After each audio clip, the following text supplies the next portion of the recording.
Bristol Community College, Mathematics with Dan Avedikian, Math 011, Arithmetic, Section 4.1, Problem 17. This is Section 4.1, Problem 17. It says find the value of the unknown number.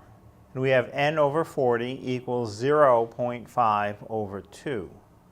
So for a problem like this, what you want to do is multiply across both ways. So in one direction I'll have n times 2,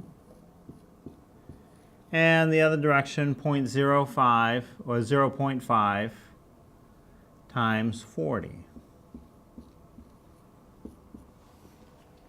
So 0.5 times 40 is 20. Really you're saying half of 40 is 20. N times 2 I can write as 2n. Now to find n, because I want n equals, not 2n equals, I divide whatever number is in front of the n. So I'll have 20 divided by the number in front of the n, which is 2. 20 divided by 2 is 10. So the value of my unknown number is 10.